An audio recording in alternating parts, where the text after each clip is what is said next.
الرحيم. معكم الشرقي الساروتي، المدير الفني مهرجان سلوسية قرية بو محمد الدورة الخامسة. فأولا كنشكر الناس المسؤولين منهم السيد الرئيس جمعية سلوسية السي إسماعيل هاني على الثقة اللي وضع فيا هذه المرة الثانية من بعد نجاح الدورة الرابعة.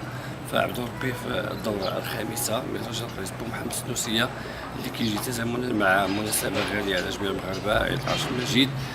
والحمد لله الدورة هذه يعني كانت متميزة على الدورة السابقة، يعني الحمد لله غدا من حسن إلى أحسن. وخير الدليل وهو عدد كبير من المتفرجين اللي كانوا أمس في السهرة اللي كان فيها الفنان أحوزار نجم الأغنية الأمازيغية والشعبية، رفقة خالد الصبيغ قائم العوشي، مجموعة كيم المحلية.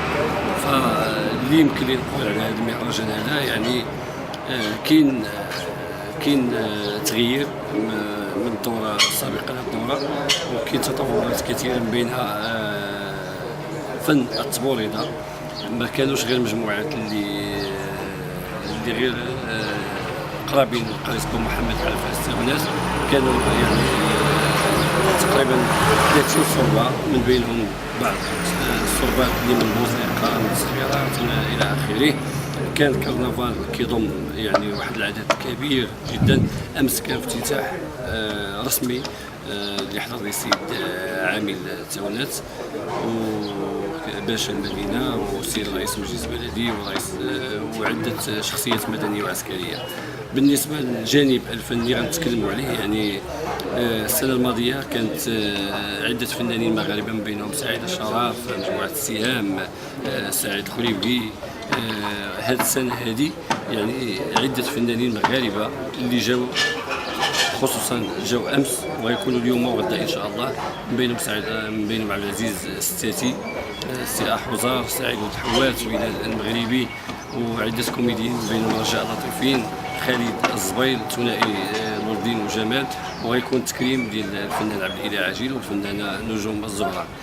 فكنتمنوا من العلي القدير يعني هذا المهرجان ينجح، راه ما نجحش بالمدير الفني ولا برئيس الجمعيه، كينجح بالمجتمع المدني ديال هذه المدينه الجميله، مدينه قرية بو محمد، برجال الاعلام والصحافه المكتوبه والمسموعه والمرئيه، وجميع الاخوان الصحفيين اللي كيكونوا هما دائما السباقين، ديما كنقول كيجيو هما الاولانيين وكيمشيو هما الاخرانيين. يعني المهمه ديالهم يعني بحال الدرك الملكي والقوات المساعده والوقايه المدنيه، يعني كيكونوا بجانب الفنانين، جانب يعني ما كنقولوها من القلب. يعني لولا الصحفيين ما كانش غيكونوا هاد الفنانين وما كانش غيكونوا هاد النجاح، لان اذا كانت هاد الصوره يعني لما وصلتش للناس والجمهور وهذا، يعني كنشوفوا عده منابر كنفرحوا. علاش؟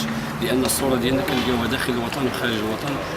هذا ما كنشوفوش في القنوات ديالنا سواء المغربيه، يعني ملي كنشوفوا المنابر الاعلاميه حاضره بقوه، وكتكون يعني لجنه تكلموا على هذا المكان اللي احنا فيه دار الطالبه، اللي كنلقاو الصحفيين والفنانين والناس المسؤولين كلهم يعني في مكان واحد.